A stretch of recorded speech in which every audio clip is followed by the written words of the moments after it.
네, 은혜로운 찬송 하나님이 크게 영광 받으신 줄로 믿습니다. 오늘은 여러분들에게 잠언에 대해서 좀 말씀 전합니다. 잠언하면 우리나라에도 좋은 격언들이 있죠. 그와 똑같습니다. 예를 들면 우리나라 격언에 배지장도 맞들면 낫다, 또는 낮의 말은 새가 듣고 밤의 말은 쥐가 듣는다, 이렇게 지혜로운 생활의 지혜를 담긴 격언들이 있습니다. 잠언도 마찬가지입니다. 그 당시에 지혜를 주는 말씀들을 묶어서 써놓은 것이 잠언서입니다. 그래서 잠언서는 지혜라는 말, 잠언을 통해서 지혜를 얻기 때문에 지혜라는 말이 모두 44번, 한 번이 나옵니다. 그래서 우리를 잠언서를 지혜서다 이렇게 부릅니다. 여러분, 우리가 성경을 읽으면서 지식과 지혜는 좀 달라요. 지식은 뭐냐면 무엇을 배워서 아는 것, 이것을 지식입니다. 그러나 지혜라는 것은 뭐냐면 배워서 안 지식을 어떻게 삶으로 실천해내는가. 근데 이 실천도요, 두 가지예요. 하나님께 영광이고, 사람들에게는 특별히 우리가 사람들에게 어떻게 소망을 주고, 또 사명을 이롭게 하고, 또 덕을 세우는가. 이렇게 생활 속에서 이렇게 삶으로 실천해 나는 것, 이거를 지혜다 이렇게 얘기를 합니다.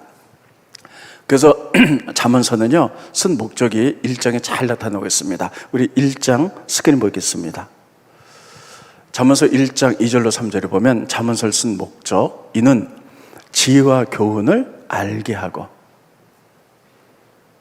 지혜, 교훈을 알게 하고, 두 번째, 명철의 말씀을 깨닫게 하고, 명철, 곧 이게 지혜죠. 세 번째, 지혜롭게, 공의롭게, 정의롭게, 정직하게 살게 하기 위해서 이 목적으로 잠언서를 썼다 이렇게 쓰고 있습니다. 한번 따라했습니다. 지혜를 알게 하려고, 명철을 깨닫게 하려고, 그래서 지혜롭게, 공의롭게, 정의롭게, 정직하게 살게 하기 위하여 잠언을 썼다 이렇게 말하고 있어요. 그래서 잠언의 많은 말씀들, 이 격언 같은 말씀들을 잘 읽고 내 것으로 만들 때 우리는 지혜를 깨닫게 될 거예요. 그래서 그것을 실천해 살아갈 때 우리가 지혜롭게, 그리고 공의롭고 정의롭게 정직하게 살아갈 수 있는 것입니다. 잠언은 하나님과 나의 관계, 내가 하나님을 어떻게 경외할 것인가, 나에 대해서 내가 어떻게 거룩하게 살 것인가, 나와 이웃의 관계에 대해서 이웃을 어떻게 사랑으로 섬길 것이고, 그 다음에 나와 가정에 대해서, 그리고 나와 정치, 경제, 사회 모든 분야에 대해서 다 격언들이 들어가 있어요. 그래서 그런 것들을 잘 듣고 알고 깨닫고, 그러면 지혜롭게, 정의롭고, 공의롭게, 정직하게 살아갈 수 있다는 거예요. 그래서 잠언서 1장에 계속 보면요, 지혜가 우리 삶의 현장에서 우리에게 날마다 크게 외친다는 거예요. 지혜롭게 살아라, 하나님 말씀 기억해라, 또 우리가 죄를 짓고 잘못 살 때 그렇게 사는 거 아니야, 하나님 이렇게 살으라 그랬잖아, 이렇게 계속 외쳐서 깨닫게 만든다는 거예요. 스크린 보시죠. 잠언서 1장 20절 21절에 보면요, 지혜가 길거리의 소리를 불러요. 삶의 현장이죠. 길거리에서 우리를 부르며, 그 다음에 광장, 사람이 많이 모이는 곳이죠. 광장에서 소리를 높여 부르며, 또 지혜가 넘겨주시고요, 시끄러운 길목은 사람이 많이 모이는 데죠. 여기서 소리를 지르며, 그리고 성문 어겨 성종 사람이 많이 모이는 것이죠. 이곳에서 큰 소리를 바라며. 자, 보세요. 여러분, 우리는 오늘 예배드리지만 우리가 내일부터 또 월요일까지는 우리 삶의 현장에서 살아가게 될 거예요. 때로는 직장에서, 사업도에서 사람과 부딪히면서, 그래서 삶의 현장, 길거리에서, 광장에서, 길목에서, 성문에서 많은 상황에 부딪히게 될 거고, 많은 사람과 대화하고 만나게 될 겁니다. 그때 우리가 지혜롭지 못하게 행하고 세상적으로 나갈 때 지혜는 그곳에서 크게 소리쳐서 우리에게 외친다는 거예요. 그렇게 살면 안 돼. 하나님이 이렇게 가르쳤잖아. 서로 원수짓지 말라 그랬잖아. 이렇게 살아야 돼. 크게 외쳐서 우리의 삶의 현장에서 계속 외친다는 거예요. 그런데 우리들이 들을 귀가 없기 때문에 듣지 못한다는 거예요. 근데 우리가 예배 드리는 것만큼 삶의 현장에서 날마다 하나님을 바라보면서 이 상황 속에서 하나님이 어떻게 살려고 우리에게 가르쳤나 하나님을 바라보면서 우리가 나가게 될 때 지혜가 외친 소리가 들린다는 거예요. 그래, 그렇게 사는 거야. 그렇게 살면 안 돼. 바르게 살아야지. 그래서 지혜는 이렇게 삶의 현장에서 우리에게 늘 이렇게 외치고 있다는 거예요. 그래서 여러분, 내일부터 우리 삶의 현장에서 다양한 사람 또 어떤 사건이 우리에게 일어날지 모르죠. 그때 여러분 우리가 어떻게 해결해야 될까 할 때 하나님을 바라보십시오.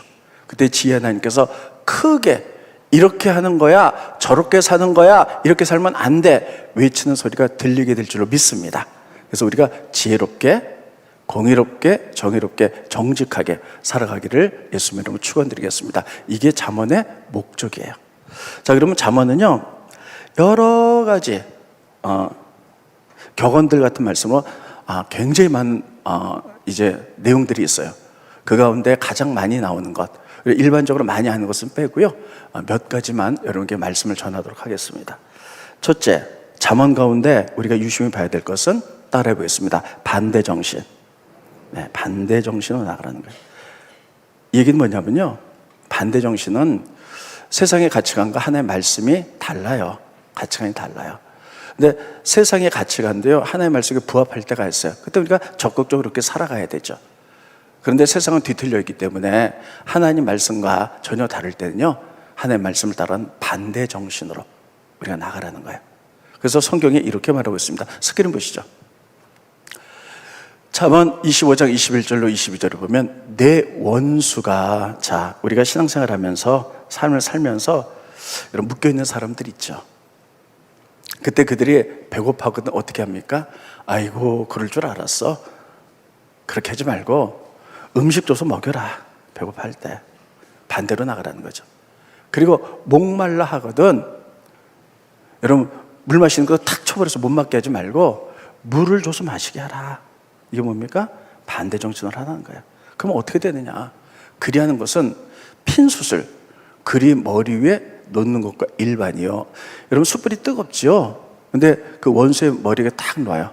그럼 몸이 뜨뜻하죠? 그런 식으로 우리가 반대 정신으로 그 사람 나에게 원수 주게 했지만 상처 주게 했지만 내가 그 사람이 어려울 때 먹이고 물을 줬을 때 그 사람이 머리에 숯을 린 것처럼 부끄러움으로 뜨뜻하게 된다는 거예요.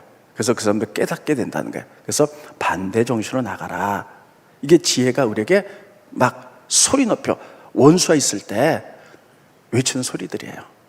근데 우리가 그것을 들을 기가 있어야 됩니다. 반대 정신. 예수님도 우리들에게 반대 정신으로 가르치셨어요. 자, 예수님이 어떻게 가르치셨습니까? 나는 너에게 이르노니 악한 자를 대적하지 말라. 누구든지 내 오른뺨을 탁 치거든 너희도 나 쳤어? 너도 쳐라. 한 대 갖고 왔는데 두 대 팍팍 쳐라 하지 않고요, 왼편도 돌려대고. 반대 정신이죠. 너를 고발하여 속옷을 가지고자 하는 자에게 겉옷까지 줘라. 또 누구든지 너를 억지로 오리 가게 하면 그냥 심리에 가져라. 예수님도 반대 정신을 말했어요. 그러면 우리는 왜 세상에서 이 반대 정신을 가지고 살아야 할까 하는 것이에요. 자, 창세기 보면 하나님이 천지 만물을 창조하실 때 천지 만물을 여러분 가장 아름답고 질서 있게 만드셨어요. 그런데 사람의 욕망이, 사람의 죄가 다 그것을 뒤틀려 버렸죠. 특별히 여러분 사랑과의 관계도 마찬가지예요. 하나님이 사람을 처음에 만드실 때요, 서로 사랑하라, 섬기라 이렇게 만드셨어요. 자, 하나님이 천지 만물을 지으실 때 제일 먼저 산 아담을 만드셨어요. 근데 혼자 사는 게 좋지가 않죠. 그래서 하나님이 이브를 만드셨어요. 그래서 이브를 데리고 오니까 아담이 이렇게 이랬어요. 내 살 중에 살이요, 뼈 중에 뼈다. 내 살 중에 살, 내 뼈 중에 뼈다. 이렇게 말했죠. 그 얘기 뭐냐? 자, 사람이 혼자 있어요. 근데 하나님 또 사람을 만드셨어요. 자, 사람과 사람과의 관계가 이루어져. 이걸 우리는 사회라 그래요. 이 사회 속에서 우리는 사람을 어떻게 대할 것인가? 자, 이렇게 말했어요. 내 살 중에 살이요, 내 뼈 중에 뼈다. 당신은 내 살로 만들었고 내 뼈로 만들어서 당신은 나입니다. 나는 당신이고요.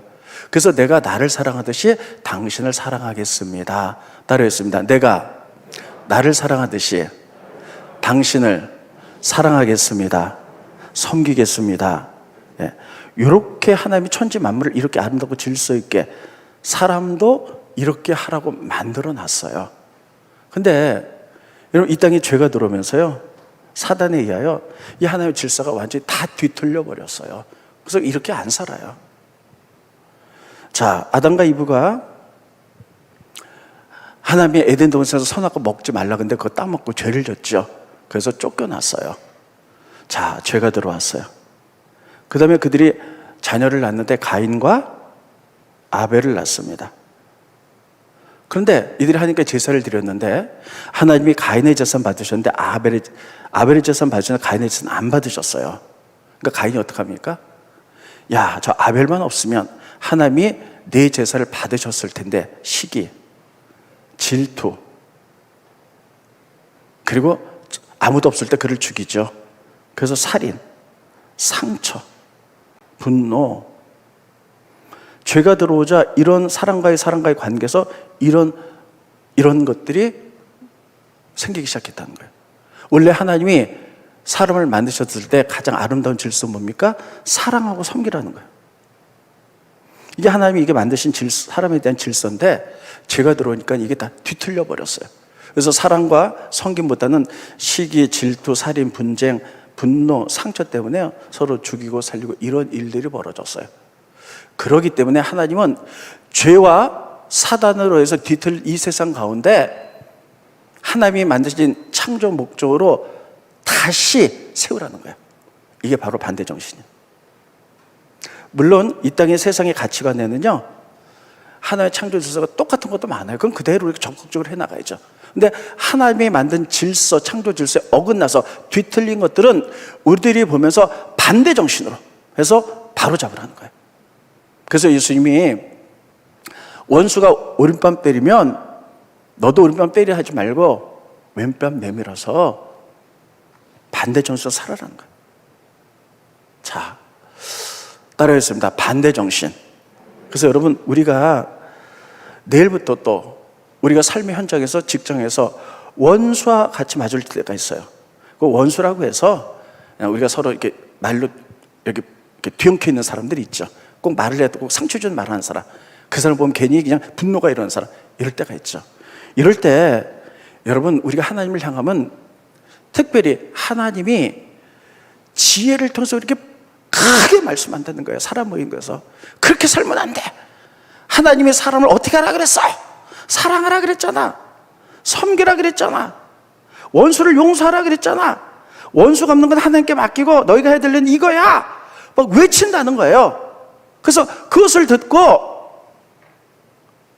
우리들이 내 생각은 내려놓고 하나님 말씀대로 이렇게 삶을 살아나갈 때 그게 지혜로운 삶이고 공의로운 삶이고 정의로운 삶이고 정직한 삶이라고 잠언서는 우리에게 이런 것들을 말해주고 있는 거예요. 그래서 여러분, 따라했습니다.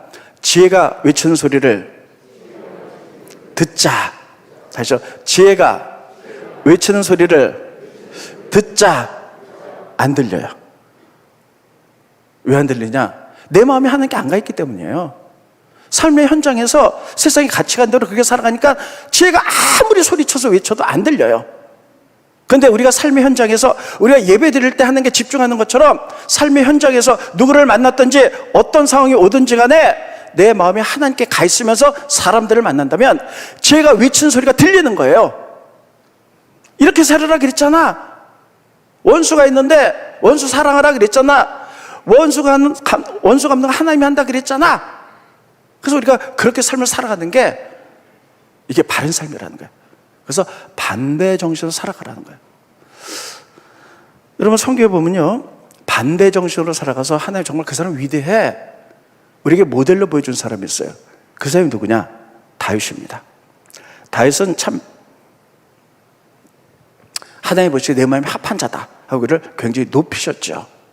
근데 이 다윗이 어떤 일이 바뀌었냐면, 사울왕이 다윗에게 왕자를 뺏기고 다윗을 굉장히 죽이려고 그래요.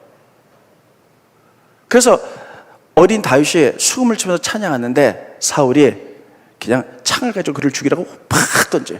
근데 팍 한번 옆으로 박혔어요. 근데 또 두 번째 또 던져요. 그래서 피했던 옆에 딱 박혔어요. 자, 이때 다윗이 어떻게 했나요? 다윗은 어떻게 했고 여러분들은 어떻게 하겠어요? 여러분 직장이나 또 사업터나 어떤 공동체에서 여러분 창을 던지는 사람이 있어요. 거기서 창을 던지는 게 이게 진짜 창을 던지는 게 아니라 그냥 몹쓸 말로, 꼭 말 한마디를 해도 가시 덮인 말로 상처 주므로 팍팍 던지는 사람들이 있죠.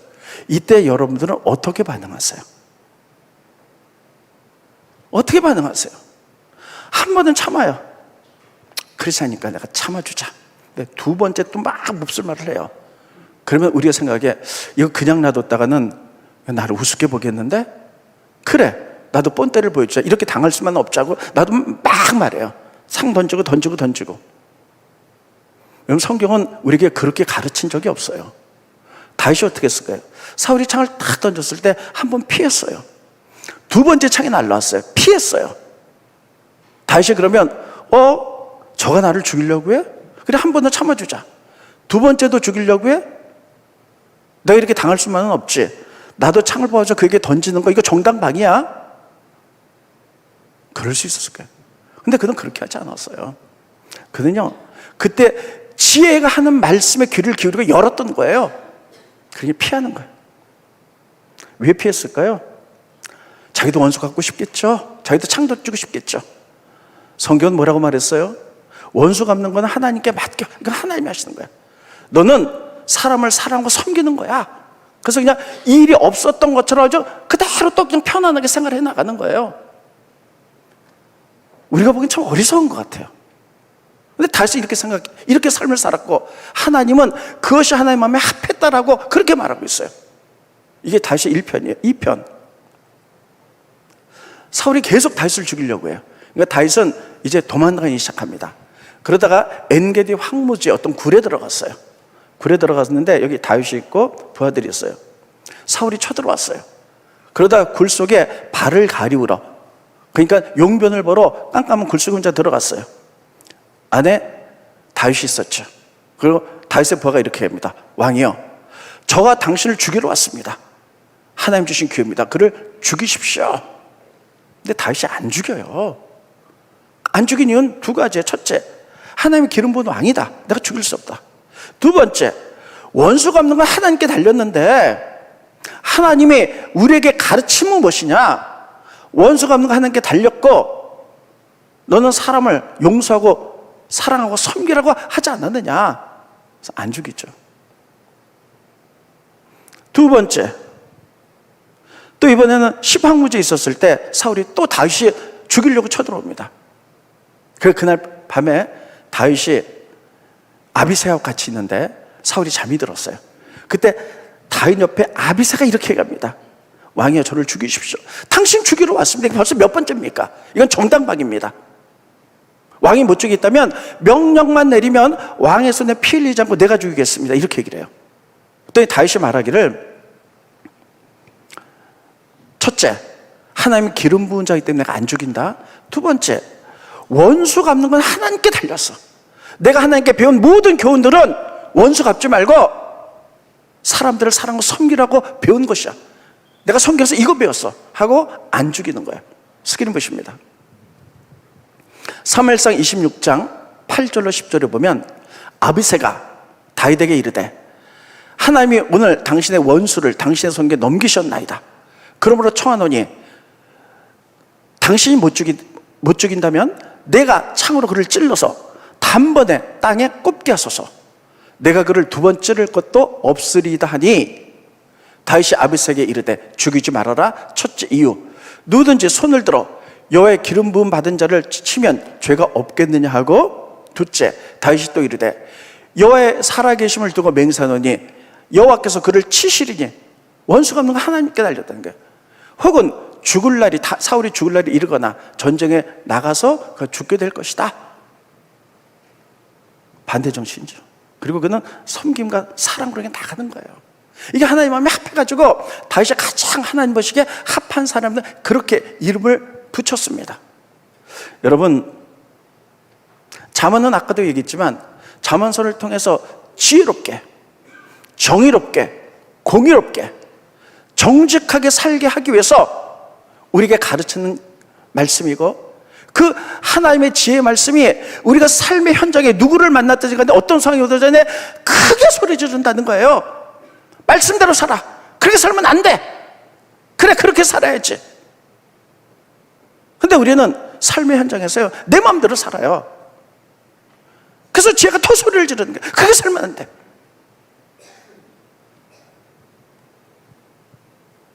여러분, 지혜 소리를 들을 수 있는 사람은 삶의 현장에서 하나님을 바라보는 자예요.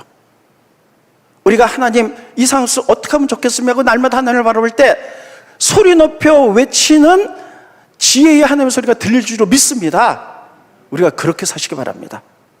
여러분, 우리의 삶의 현장에서 내일부터 누구하고 어떤 상황에서 또 어떻게 부딪힐지 몰라요. 따라해 보겠습니다. 반대정신. 우리 이거 가르치고 계세요. 따라했습니다. 반대정신.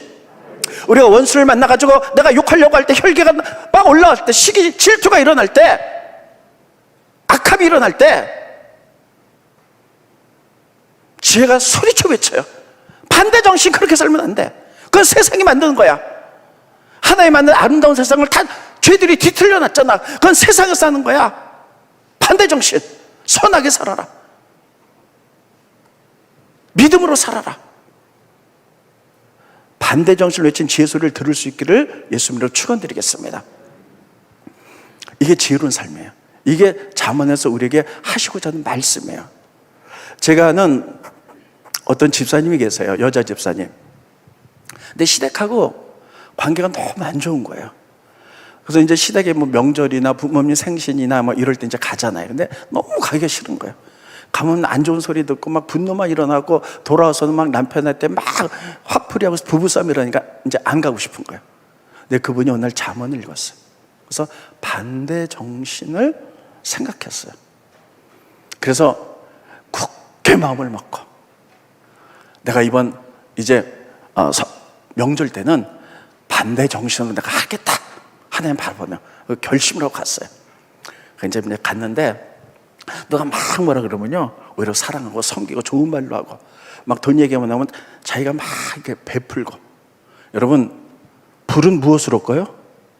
불은 물로 끄는 거예요. 반대로 끄는 거예요. 불은 물로 끄는 거예요. 어둠은 물로 물리쳐요? 빛으로 물리치는 거예요. 빛으로. 교만은 뭘로 물리치는 거예요? 겸손으로 물리치는 거예요. 내가 마음이 인색할 때가 있어요. 저 사람이 나한테 막 뭐라 할 때, 그때는 베품으로 물리치는 거예요. 이게 다 반대 정신이에요. 그래서 시댁 식구들이 막 뭐라 그럴 때 반대 정신으로 하기로 딱 결정을 했어요. 그래서 그 시어머니가 뭐 돈 얘기하면 옛날에 막 짜증내고, 우리도 어려워요 막 이랬는데 이제 다 베풀고 몇 번 했대요. 그랬더니 처음에는 그 시누이하고 그 시어머니 되는 분이 얘가 왜 이러지? 쇼하나? 그랬다는 거예요. 근데요, 그 다음부터 계속 몇 년을 그렇게 계속 하다. 그랬더니요, 나중에 그 시어머니하고 그 시댁 식구 관계가 좋아지면서 크리스찬이라 정말 뭔가 다르구나, 좋아졌다는 거예요. 여러분, 어떤 사람은요, 반대정신 배워서 딱 한번 반대정신 했어요. 근데 달라진 게 없어요. 하나님 말씀이 틀렸네, 나만 손해봤네. 여러분, 씨를 심는다고 그러면서 열매를 맺는 게 아닙니다. 씨를 심으면 봄이 지나고 여름이 지나고 가을 지나고 어떤 거는 몇 년 지나지 열매를 맺듯이, 반대정신을 계속해서 우리가 그것을 삶의 습관으로 나갈 때에 나중에 열매 맺게 될 줄로 믿습니다. 그래서 내일부터, 아니 오늘부터 당장 훈련해 보시기 바랍니다. 따라했습니다. 반대정신. 아시죠? 반대정신 잊지 마세요. 내일부터 누가 탁 뭐라 그랬을 때 막 올라올 때 반대정신, 반대정신. 온유한 마음으로. 삶의 현장에서 지혜가 막 소리 높여 우리가 외친다는 사실을 기억하세요. 하나님만 바라보시고 그 소리가 들립니다. 다시 한 번요. 다른 거 잊어버려도 괜찮아요. 따라했습니다. 반대정신. 반대정신으로 산다. 한 번만 사는 게 아니에요. 그거 쇼하는 거예요. 계속 살 때 열매를 반드시 맺게 될 것입니다. 잠언을 통해서 그게 지혜로운 삶이라고 가르쳐주고 계세요. 두 번째, 잠언은요 놀랍게도 물질에 대해서 굉장히 많은 걸 말하고 있어요. 그래서 여러분, 우리가 11조 생활하고 뭐 어떻게 하면 이렇게 물질을 얻게 될 것이고 뭐 가난한 자를 도우면 축복을 받을 거, 이런 거 다 아는 얘기예요. 그러면 좀 다른 얘기를 좀 하겠습니다. 요즘은 빚이 없는 사람이 없어요. 뉴스를 보면 젊은 사람들이 이건 우리나라가 정말 경제적 구조가 너무너무 잘못된 거예요. 이거 완전히 뜯어 고쳐야 돼요. 그래가지고 그냥 어떻게든지 살아남으려고 그냥 영끌을 해가지고 빚을 왕창 져서 아파트를 하나 탁 잡았어요. 근데 금리가 막 오르고 아파트 안 팔려가지고 이거 어떡하나, 뭐 그냥 한탕주의로 막 이래가지고 온 가족이 같이 자살한 일도 있고 이런 일들이 있어요. 자, 근데 성경 뭐라고 말하냐? 절대 빚지지 말라는 거예요. 우리는 빚에 대해서 너무 쉽게 생각합니다. 스크린 보시죠. 잠언서 22장 7절 다 같이 읽겠습니다. 시작. 부자는 가난한 자를 주관하고 빚진 자는 채주의 종이 되느니라. 빚을 지금 누구의 종이 돼요? 채주의 종, 돈 빌린 사람의 종이 되는 거예요. 우리는 누구의 종이 돼요? 하나님의 종이 되어서 하나님이 하라는 바른 삶으로 영향을 끼쳐나가야 되는데 빚을 좀 어떻게 할 수가 없어요. 이자 내야 되죠. 원금 갚아내는 돈은 없죠. 그러니까 그 사람이 따라다닐 수밖에 없어요. 그냥 이 돈 가지고 이 카드 맞고 저 카드 맞고 이러다가 그냥 두렵고 덜덜 떨다가 하나님의 바른 길을 알면서 못해요. 그렇게 빚 때문에 최초의 종이 되는 거예요. 그래서 빚지지 말라고 말하고 있고 빚을 줬으면 어떻게 해야 되냐? 성경이 이렇게 말하고 있어요. 스크린 보시죠. 잠언서 6장 5절 다 같이 읽겠습니다. 시작. 노루가 사냥꾼의 손에서 벗어나는 것 같이 새가 금을 치는 자의 손에서 벗어나는 것 같이 스스로 구원하라. 따르겠습니다. 스스로 구원하라. 스스로. 어떻게? 노루가 사냥꾼이 막 쫓아와요. 그래서 막 도망가다가 발목에 덫에 탁 걸렸어요. 사냥꾼이 쫓아요. 노루가 살아나면서 막 몸부림치듯이 그렇게 빚에서 벗어나게 스스로 구원하라는 거예요. 새가 사냥꾼이 그물을 탁 쳐서 새가 그물에 갇혔어요. 사냥꾼이 잡으러 오니까 살아나려고 막 퍼덕퍼덕 하듯이 빚을 갚기 위해서 그렇게 스스로 구원하라는 거예요. 근데 많은 사람들이요 그렇게 하지 않아요. 인생은 한 방이야. 정말 이런 경우가 많습니다. 그래가지고 막 그냥 하나님께 기도하면서 하나님 한 방만, 또 어떤 간증을 들어보면요 막 하나님께서 막 갑자기 막 한 방을 주셔가지고 내가 승리했다, 이런 거는 가물에 콩 나듯이 나는 거고요. 그런 경우는 거의 없어요. 하나님이 스스로 한 단계씩 다 스스로 구원하라는 거예요. 따르겠습니다. 스스로 구원하라. 저는 어렸을 때 결혼하기 전 굉장히 유복하게 살았어요. 근데 저희 어머니가 제가 총각 때 이런 얘기를 몇 번 하셨어요. 우리 가정에 굉장히 일대 위기가 있었다는 거예요. 저희 아버님이, 그러니까 제가 태어날 때, 굉장히 오래전이죠. 제가 태어날 때 저희 아버님이 군에 관계되는 그런 사업을 하셨다가 크게 하셨어요. 그러다가 사기를 당하고 다 망해서 빚을 크게 지셨어요. 근데 이제 제가 그때 태어났다는 거예요. 그러니까 이제 그 빚을 갚아야 되는데 어떻게 할까? 막 하나님께 기도도 하고 다 했지만 그러다 저희 어머님이 이 말씀을 기억하는 거예요. 스스로 구원하자. 그래가지고요 5년 동안 빚 갚기로 결정을 하고 가족들에게 이제 우리는 5년 동안에 밥과 그리고 된장찌개하고 김치만 먹는다. 5년 동안 그랬대요. 제가 이제 막 어렸으니까 얼마나 자녀들에게 먹이고 싶은 것도 많고 사주고 싶은 것도 많겠어요. 근데 딱 그 5년 동안 지독하게 하셨다는 거예요. 그리고 5년 만에 빚을 갚았다는 거예요. 막 뭐 시댁에 또 친정에 가서 돈 빌릴 수도 있고 이렇게 좀 한계가 있잖아요. 그렇게 안 하고 스스로. 그리고 5년 다 갚고요. 그때부터 재기하면서 일어나서 좀 부유하게 제가 어렸을 시절에 살았습니다. 근데 이건 제가 태어날 때부터 일이니까 저는 하나도 기억이 안 나요. 근데 저희 어머니 이렇게 얘기해서 너 빚지지 마. 그리고 어려운 일이 있어도 스스로 이런 얘기를 제가 어렸을 때 좀 많이 들었어요. 어머님한테. 이제 지금 돌아가셨지만 스스로 구원하라. 여러분 혹시 여러분 오신 분들 가운데 인생은 한 방이야 막 그러면서 막 빛이 있는데 하나님 대박 터지게 해주세요 이렇게 기도하는 경우가 있어요. 하나님 그렇게 할 수도 있어요. 하나님 근데 거의 그렇게 안 왔어요. 따르겠습니다. 스스로 구원하자. 빚지지 말자. 제가 금요일부터 토요일까지 쭉 이제 집에 이제 주로 이제 걸어 많이 다녀요. 근데 가면은요, 예전에 그걸 못 봤는데, 여기 교회 앞에랑 저쪽 행신동 저쪽에 이렇게 있는 데랑 보면요, 금요일 저녁부터 토요일까지 그렇게 사람들이 가게 앞에 줄 서 있어요. 저게 뭔가 했더니 복권 사느라고. 저는 그거 처음 봤어요. 그냥 굉장히 많이 서 있어요. 그래서 왜 저렇게 서 있나니까 거기가 복권이 대박이 많이 터지는 데래요. 그래서 막 차를 막 쫙 대갖고 막 쫙 서 있더라고요. 제가 그게 나쁘다는 게 아니에요. 근데 그것만 기대해서는 안 된다는 거예요. 뭐 그것 통해서 기도하면서 복권에서 대박 터지게 해서 그렇게 할 수도 있지만 하나의 그거는 가끔 그렇게 하는 거지. 따르겠습니다. 스스로 구원하라. 안 도와줍니다, 사람들. 그래서 물질에 대해서 빚진 자 있으면 스스로 구원하는 거예요. 몸부림쳐야 되는 거예요. 그래서 뭐라 그러냐면 이렇게 얘기했습니다. 스크린 보시죠. 그러기 위해서 내 눈을 잠들게 하지 말며 눈꺼풀을 감기게 하지 말고, 그러니까 늦게 자고 일찍 일어나서 최선을 다하라는 거예요. 빚진 자는 그렇게 하고. 그럼 두 번째, 우리 공동체에서 주변에 빚진 자를 봐요. 우리 주변에 빚진 자 있잖아요. 그래서 막 정말 중년이 사는 난리친 사람들 있잖아요. 어떻게 해야 될까? 아이고 빚져서 그거 싸다 이렇게 해야 될까? 성경은 여러 군데 이렇게 말하고 있지 않아요. 두 군데만 보겠습니다. 스크린 보시죠. 잠언서 14장 21절에 보면 이웃을 업신여긴 자는 죄를 범하는 자요, 빈곤한 자를 불쌍히 여긴 자는 복이 있나니 그들을 불쌍히 여기라는 거예요.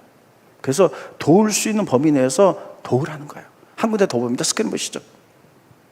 잠언서 19장 17절, 가난한 자를 불쌍히 여기는 것은 여호와께 구워드리는 것이니 그의 선능을 그에게 갚아주시리라. 그를 우리가 도울 수 있는 만큼 도우라는 거예요.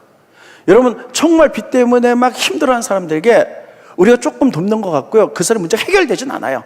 근데 우리가 도울 때 그 사람은 희망과 위로를 얻는 거예요. 하나님의 사랑을 느끼고 다시 일어날 수 있는 힘을 생기는 거예요.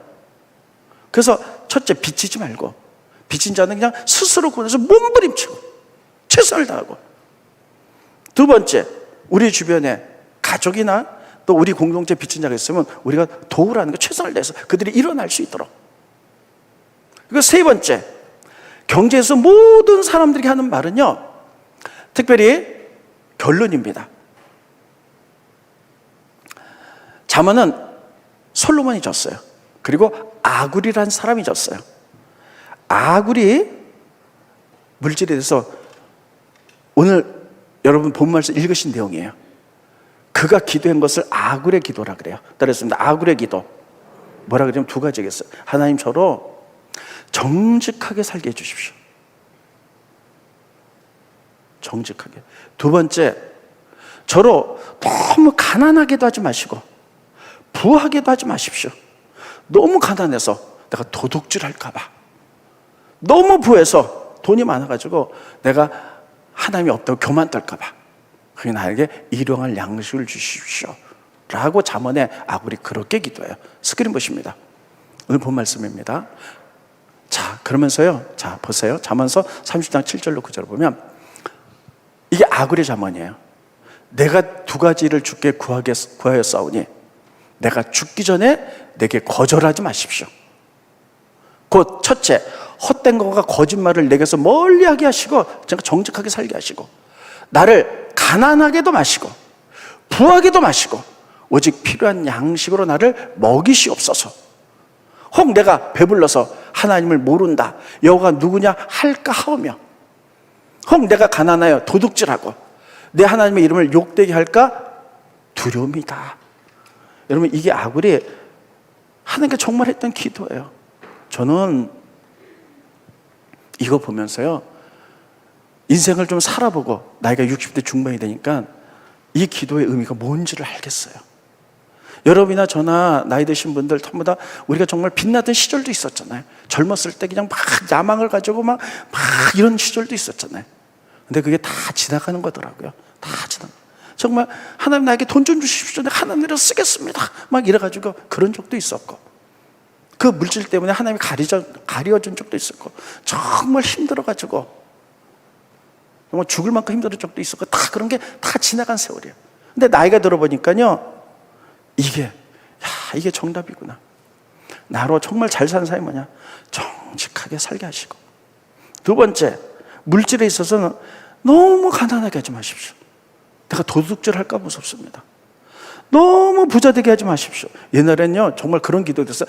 정말 부자 한번 만들어주세요. 내가 돈을 어떻게 쓰는지 보여드릴게요. 막 정말 이렇게 한 적도 있어요. 근데 너무 부자가 돼서 하나님이 없다 교만 떨까봐. 나로 일용할 양식. 하나님이 주기도문에서도 일용할 양식을 달라고 기도하죠. 일용할 양식 맨날 밥만 먹는 게 아니고요, 우리의 필요한 만큼 다 주세요. 애들 교육시켜야 되죠. 우리가 살아야 되죠. 아픈 병원 가야 되죠. 뭐 이런 것들 다 이 아굴의 기도. 그래서요, 결론은 이것입니다. 우리가 자족한다는 것은 정말 너무나 아름다운 경건이다. 스크린 보시죠. 마지막입니다. 디모데전서 6장 6절입니다. 다 찍겠습니다. 시작. 그러나 자족하는 마음이 있으며 경건은 큰 이익이 되느니라. 자족하는 마음이 있으면 경건. 하나님 주신 것에 대해서 욕심내죠. 여러분, 많은 사람들이 정말 욕심 때문에 하나님 주신 것 위에 더 많이 갖기 위해서 막 이러다가 실패하고 막 빚을 지고 넘어지고 중내산해하고 막 이러죠. 잠언은 우리들에게 정말 어떻게 사는 게 지혜로운 삶인가, 정직한 삶인가, 바른 삶인가를 보여주기 위해서 썼다는 거예요. 그래서 잠언이 우리가 막 욕심낼 때 안 들려요, 하나님의 음성이. 근데 욕심내지만 우리 마음이 하나님께 가 있으면 그 지혜가 막 소리치는 게 되고, 그 지혜가 얼마나 막 하나님과 이제 막 크게 소리 내가지고 막 그렇게 하면 안 돼! 바르게 살아야 돼! 말씀대로 살아! 이렇게 외친 소리가 들릴 줄로 믿습니다. 그리고 여러분, 하나님 주신 것을 자족하면 큰 경건이 있을 줄로 믿습니다. 제가 감사한 거는요, 그래도 우리 교회는 너무 큰 부자가 없는 게 감사해요. 너무 또 가난한 사람도 없는 게 감사해요. 그러니까 다 경건하게 살 수 있도록 하나님 주신 것에서 감사하며, 오늘도 여러분 지혜의 말씀, 내일부터 또 여러분 늘 하나님께 내 마음이 가 있으면 무슨 상황, 누구를 만나지 간에 지혜 소리가 들릴 줄로 믿습니다. 그래서 지혜롭게, 거룩하게, 공의롭게 사는 여러분들이 되시기를 예수님 이름으로 축원드리겠습니다. 기도하겠습니다. 고마우신 주님, 은혜를 감사함을 드립니다. 특별히 우리가 잠언서를 읽으며 우리가 날마다 묵상하며 삶의 현장에서 누구를 만나든 무엇을 하든지 간에 우리의 마음을 하나님을 바라보며 묵상할 때에 하나님의 말씀하는 지혜 소리를 들을 수 있도록 도와주시옵소서. 그래서 우리 주어진 삶 속에 지혜롭고 하나님 또 공의롭게, 정의롭게, 정직하게 살아갈 수 있도록 인도하여 주시옵소서. 하나님이 아름다운 세상을 만드셨는데 인간의 죄가 모든 것을 뒤틀려 놨습니다. 그런 것을 볼 때마다 세상에 타협하는 것이 아니라 하나님, 우리들이 반대 정신으로 살아갈 수 있도록 도와주시옵소서. 그래서 뒤틀린 세상을 우리가 적은 힘이 있지만 힘을 모아 바로 세워나갈 수 있도록 인도해 주시옵시고, 하나님 창조하신 그 아름다운 하나님 나라를 만들어갈 수 있도록 하나님 축복하여 주시옵소서. 또 아버지 원합니다. 너무나 많은 사람들이 자본주의에 물들어서 하나님 빚을 지고 고통 중에 있습니다. 성경의 말씀에 지혜롭게 살아가기 원합니다. 아버지, 빚진 자 빚지지 말게 하시고 체주의 종이 된다고 말했사오니 아버지 하나님, 특별히 이제 스스로 구원하기 위해서 애쓸 수 있도록 도와주시고, 우리 주변에 가난하고 고통 중에 정말 절망 중에 있는 사람들에게 우리가 도움으로 말미암아 그들에게 위안과 소망을 줄 수 있도록 인도하시고, 무엇보다도 아굴의 기도를 기억할 수 있도록 축복하여 주시옵소서. 하나님, 우리가 기도합니다. 우리가 정직하고 바르게 살도록 도와주시고, 너무 부자도 아니고 너무 가난하도 아니며 우리가 살아가는데 적당한 일용할 양식을 주심을 감사하며 자족하며 경건하게 살아갈 수 있도록 복 내려 주시옵소서. 감사하며 예수님의 이름으로 간절히 기도하옵나이다. 아멘.